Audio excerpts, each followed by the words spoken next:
Hi all, welcome to Shruthi's learning square. നമ്മൾ ഇന്ന് പഠിക്കാൻ പോണത് ലൈറ്റിനെ കുറിച്ചാണ്. അതായത് ലൈറ്റ് എന്താണ്, അതുപോലെ തന്നെ അതിനെ കുറിച്ചുള്ള കുറച്ച് പ്രതിഭാസങ്ങൾ, അതായത് ലൈറ്റിന്റെ കുറച്ച് ഫിനോമിനൻസ്. അപ്പൊ ഇതിനു മുമ്പ് ഞാനൊരു വീഡിയോ ചെയ്തിട്ടുണ്ട്, അതായത് ഫ്രീക്വൻസിനെയും വേവ് ലെങ്തിനെ ഒക്കെ കുറിച്ചിട്ടുള്ള ഒരു വീഡിയോ ചെയ്തിട്ടുണ്ട്. അപ്പൊ നിങ്ങൾ ആദ്യം അതൊന്ന് കണ്ടു നോക്കണം, എന്നിട്ട് വേണം ഇതിലേക്ക് കയറാൻ കേട്ടോ. അപ്പൊ ഇന്നത്തെ നമ്മുടെ വീഡിയോനകത്ത് PSCക്ക് ചോദിച്ചിട്ടുള്ള, അതായത് ഈ ലൈറ്റിനെ കുറിച്ചുള്ള ഭാഗത്ത് നിന്ന് PSCക്ക് ചോദിച്ചിട്ടുള്ള കുറച്ച് ക്വസ്റ്റ്യൻസ് കൂടി നമ്മൾ ഇന്ന് ഡിസ്കസ് ചെയ്യും. അപ്പൊ എല്ലാവരും ലാസ്റ്റ് വരെ കാണണം. നമുക്കൊരു 10 ഫിനോമിനം പഠിക്കാനുണ്ട് കേട്ടോ. ഓക്കെ, അപ്പൊ ലൈറ്റിനെ കുറിച്ച് ആദ്യം അറിഞ്ഞിരിക്കേണ്ട കാര്യം എന്ന് വെച്ചിട്ടുണ്ടെങ്കിൽ ലൈറ്റ് ഒരു ട്രാൻസ്വേഴ്സ് വേവ് ആണ്, അല്ലെങ്കിൽ അനുപ്രസ്ഥ തരംഗമാണ്. ഇനി എന്താണ് അനുപ്രസ്ഥ തരംഗം എന്നുള്ളത് ഞാൻ പറഞ്ഞുതരാം. എന്ന് പറഞ്ഞു കഴിഞ്ഞാൽ ഇത് നമുക്കൊരു വേവ് ആണെന്നറിയാം.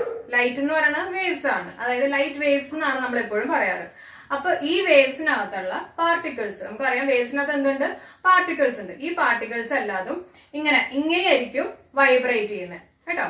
അതായത് വേവിന്റെ മോഷൻ എങ്ങനെയാണെങ്കിൽ പാർട്ടിക്കിൾസ് വൈബ്രേറ്റ് ചെയ്യുന്ന എപ്പോഴും പെർപെൻഡിക്കുലർ ആയിട്ടായിരിക്കും പാർട്ടിക്കിൾസ് വൈബ്രേറ്റ് ചെയ്യുന്നത്. അതിനെയാണ് നമ്മൾ പറയുന്നത് ട്രാൻസ്വേഴ്സ് വേവ് എന്ന് പറയുന്നത്. ഇനി ലൈറ്റിന്റെ സ്പീഡ് എന്ന് പറയുന്നത് 3 × 10⁸ മീറ്റർ പെർ സെക്കൻഡ് ആണ്.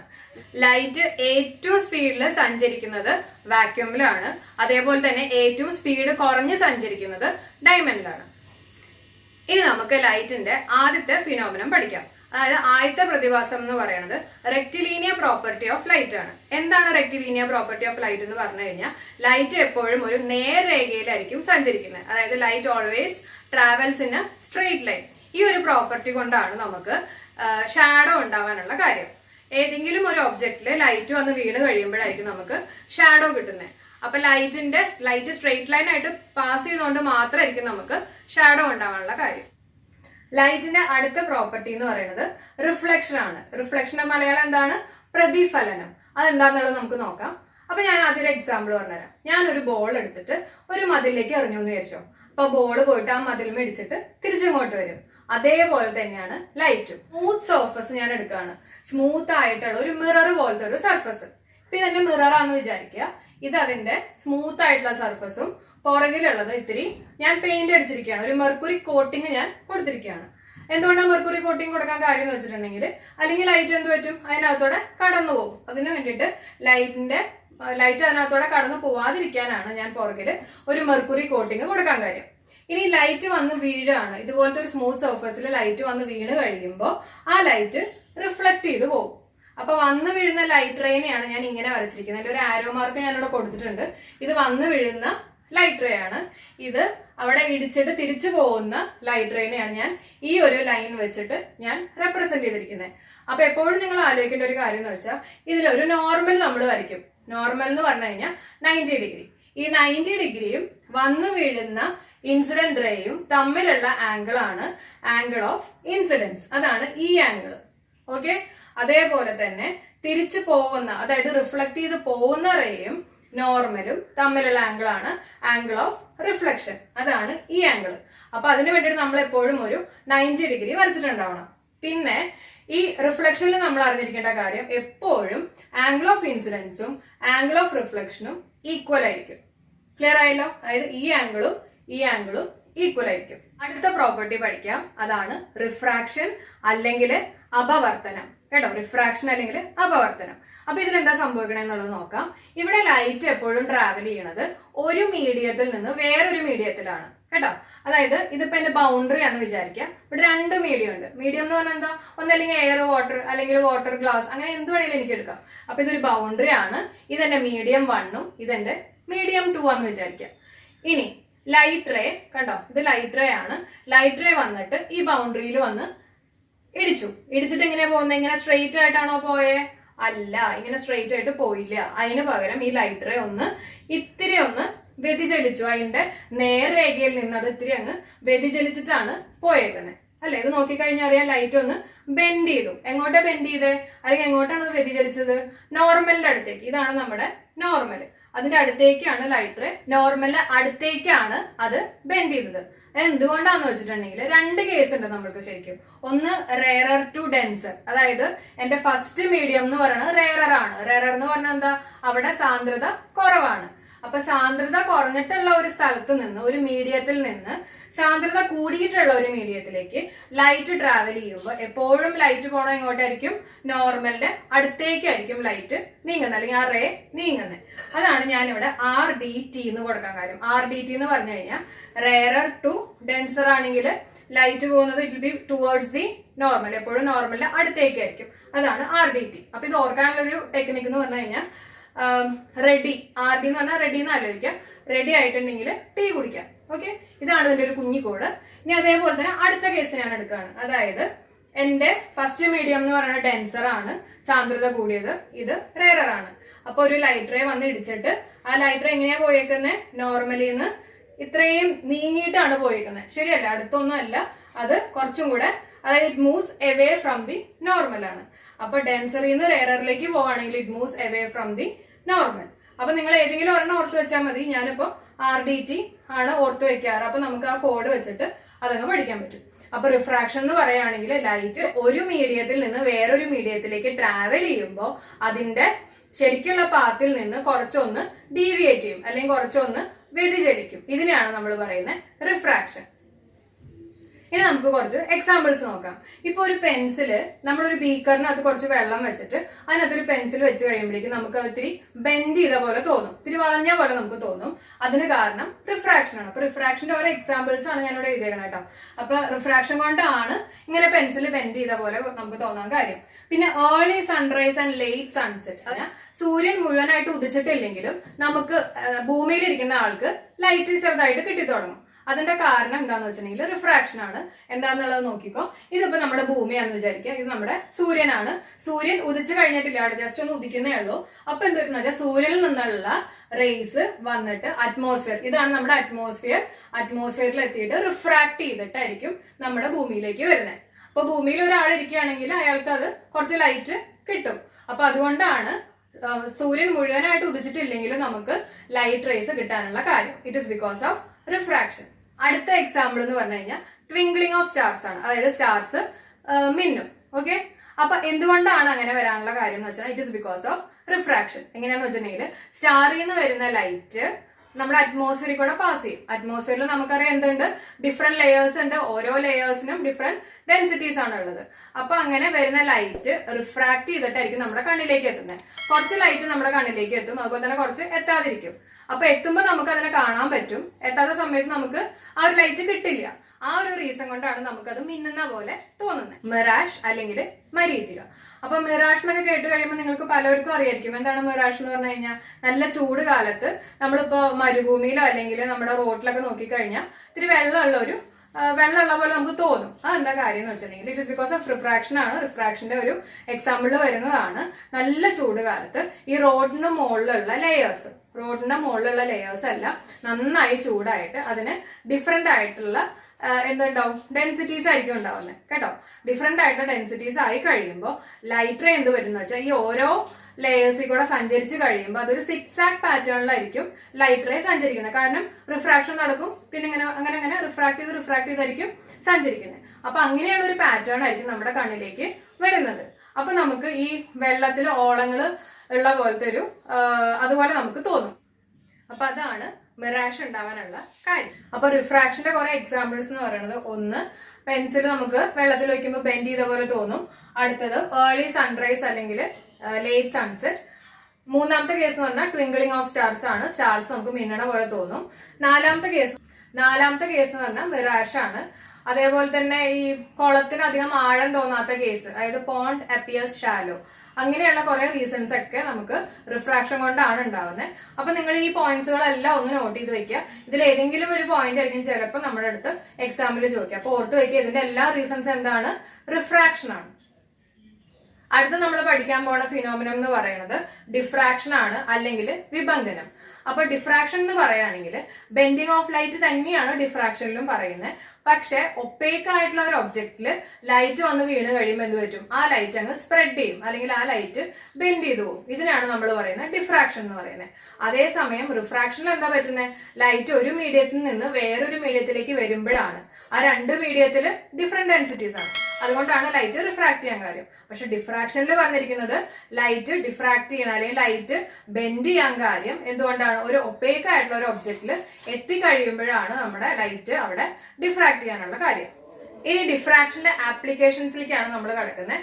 ഡിഫ്രാക്ഷൻ എവിടെയൊക്കെയാണ് സംഭവിക്കണമെന്ന് വെച്ചിട്ടുണ്ടെങ്കിൽ CD, നമുക്കറിയാം CD-യിൽ നമുക്ക് പല കളർ ചിലപ്പോൾ കാണാൻ പറ്റും. അപ്പൊ CD-യിൽ നടക്കുന്ന ബ്യൂട്ടിഫുൾ കളേഴ്സ് വരാൻ കാര്യം it is because of diffraction ആണ്. അതേപോലെ തന്നെ ring it can be observed around sun or moon, അതായത് സണ്ണിനും മൂണിനും ചുറ്റും ഒരു റിംഗ് നമുക്ക് എക്സ്പീരിയൻസ് ചെയ്യും. അത് എന്തുകൊണ്ടാന്ന് വെച്ചിട്ടുണ്ടെങ്കിൽ it is because of diffraction. അപ്പൊ ഡിഫ്രാക്ഷന്റെ 2 കേസ് വരുന്നത്, ഒന്ന് CD-യിലും ഒന്ന് ring around sun and moon.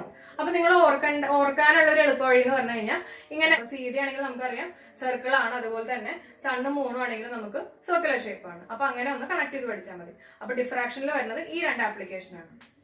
അടുത്ത ഫിനോമിനം എന്ന് പറയുന്നത് ഇന്റർഫറൻസ് ആണ്. Interference of light. Interference of ലൈറ്റിൽ പറയുന്നത് 2 ലൈറ്റ് വേവ്സ്, ഇതെന്റെ ഫസ്റ്റ് ലൈറ്റ് വേവ് ആണ്, ഇതെന്റെ അടുത്ത ലൈറ്റ് വേവ് ആണ്. ഈ 2 ലൈറ്റ് വേവ് തമ്മിൽ സൂപ്പർ ഇമ്പോസ് ചെയ്ത് കഴിയുമ്പോൾ, സൂപ്പർ ഇമ്പോസ് ചെയ്യാന്ന് പറഞ്ഞാൽ എന്താ, രണ്ടും കൂടി ചേരുമ്പോൾ അല്ലെങ്കിൽ രണ്ടും ആഡ് ചെയ്ത് കഴിയുമ്പോൾ നമുക്ക് കിട്ടുന്ന ഒരു പുതിയ ലൈറ്റ് വേവ് ആയിരിക്കും. ഈ പുതിയ ലൈറ്റ് വേവിന്റെ ആംപ്ലിറ്റ്യൂഡ് എന്ന് പറയുന്നത് എന്താണ്? ആംപ്ലിറ്റ്യൂഡ്, ഇപ്പൊ ഈ ലൈറ്റ് വേവിനകത്ത് ആംപ്ലിറ്റ്യൂഡ് എന്ന് പറഞ്ഞാൽ ഇത്രയും ഡിസ്റ്റൻസ് ആണ്, അതായത് മാക്സിമം ഡിസ്റ്റൻസ് കവർ ചെയ്തിരിക്കുന്നത്, അതിനെയാണ് നമ്മൾ പറഞ്ഞ ആംപ്ലിറ്റ്യൂഡ്. അപ്പൊ ഈ 2 ലൈറ്റ് വേവിന്റെയും ആംപ്ലിറ്റ്യൂഡ് തമ്മിൽ എന്ത് പറ്റും? കൂട്ടിച്ചേരുമ്പോൾ നമുക്ക് എന്ത് കിട്ടും? കുറച്ചും കൂടി വലിയൊരു ആംപ്ലിറ്റ്യൂഡ് കിട്ടും. ഓക്കെ, അതേപോലെ തന്നെ 2ന്റെയും ടഫ് താഴ്ന്നിരിക്കുന്ന 2 പോർഷൻ തമ്മിൽ ആഡ് ചെയ്ത് കഴിയുമ്പോൾ നമുക്ക് താഴ്ന്നിട്ടാണെങ്കിൽ നമുക്ക് കുറച്ചും കൂടി വലിയ ആംപ്ലിറ്റ്യൂഡിൽ ഒരു ഇത് കിട്ടും. അപ്പൊ 2 ലൈറ്റ് വേവ്സ് അല്ലെങ്കിൽ 2 സോഴ്സസിൽ നിന്ന് വരുന്ന ലൈറ്റ് വേവ്സ് സൂപ്പർ ഇമ്പോസ് ചെയ്ത് കഴിയുമ്പോൾ നമുക്കൊരു പുതിയ പാറ്റേൺ കിട്ടും.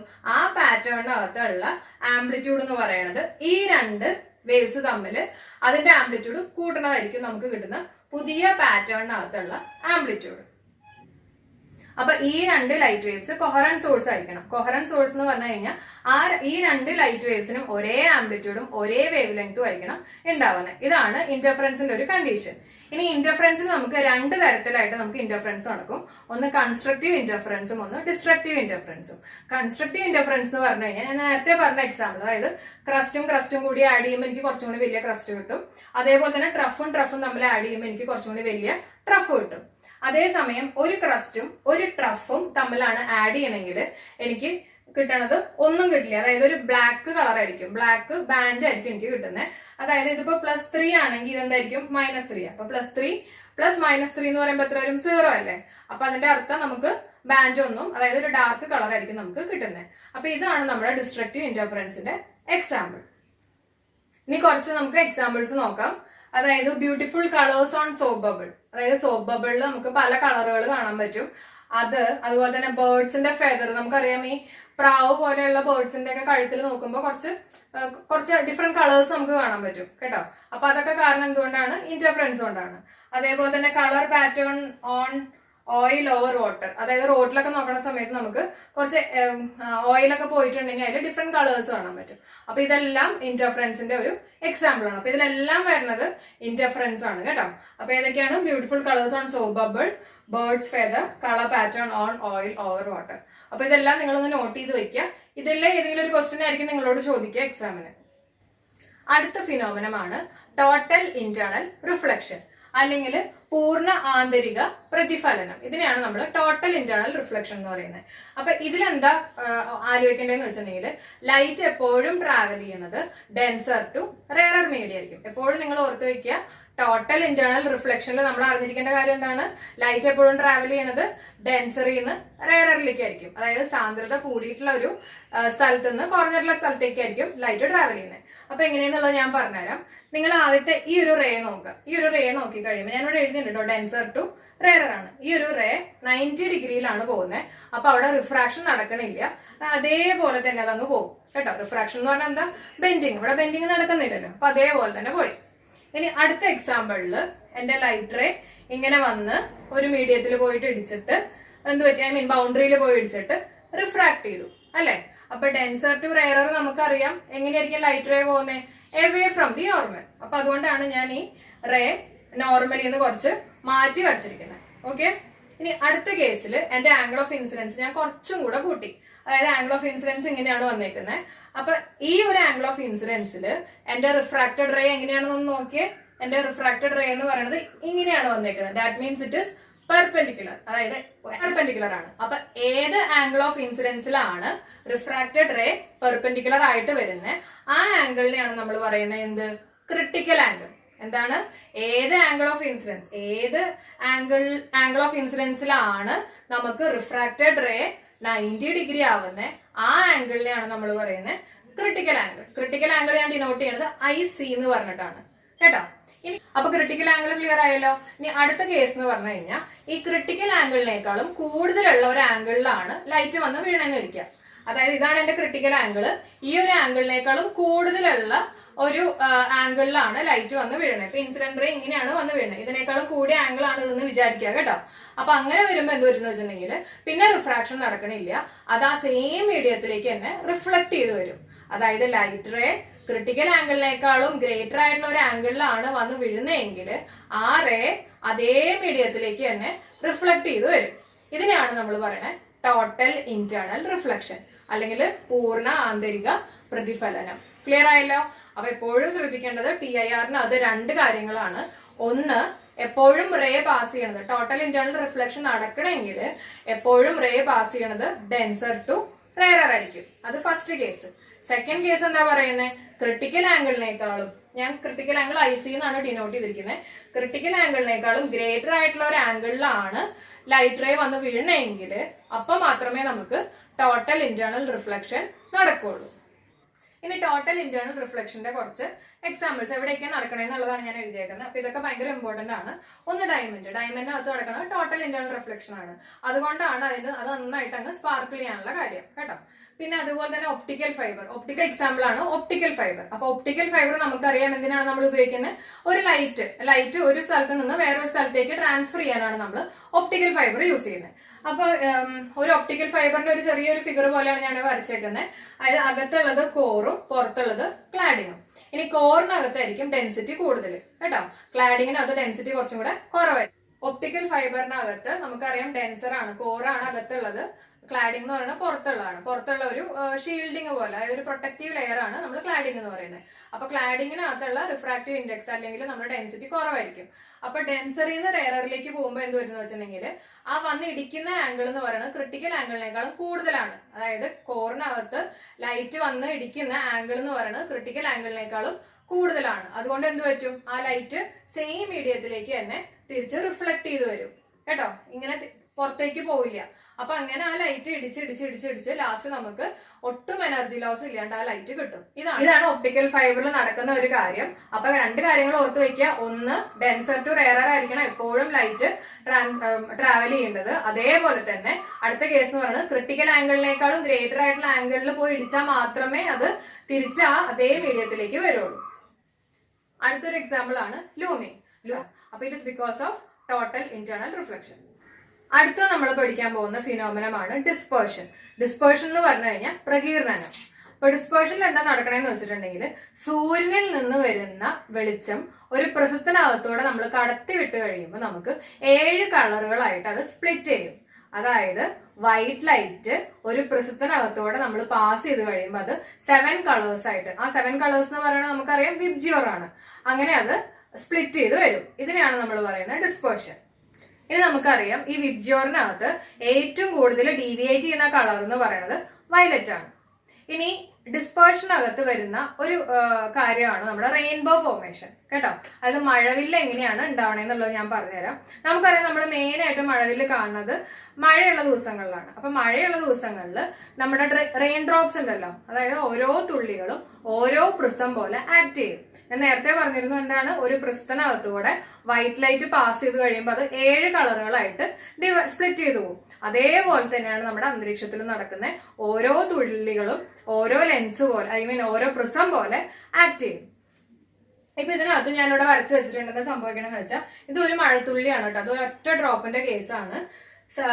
സൺലൈറ്റ് വന്നിട്ട് ഈ ഒരു പോയിന്റ് 1 ഞാൻ കൊടുത്തിട്ടുണ്ട്. പോയിന്റ് 1 പോയി ഇടിച്ചിട്ട് എന്ത് പറ്റും, ആദ്യം തന്നെ നടക്കുന്ന കാര്യം എന്ന് പറഞ്ഞാൽ ഡിസ്പേർഷൻ ആണ് അപ്പൊ റെയിൻബോന്റെ മെയിൻ പ്രതിഭാസം എന്ന് പറയുന്നത് ഡിസ്പേർഷൻ ആണ്.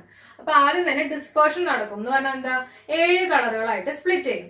അപ്പൊ അതാണ് ഞാൻ ഇവിടെ ഇങ്ങനെ 7 കളറുകളായിട്ട് അങ്ങ് സ്പ്ലിറ്റ് ചെയ്തു. പിന്നെ നടക്കുന്ന കാര്യം, അതായത് പോയിന്റ് 2 നടക്കുന്ന കാര്യം എന്ന് പറയുന്നത് ടോട്ടൽ ഇന്റേണൽ റിഫ്ലക്ഷൻ ആണ്.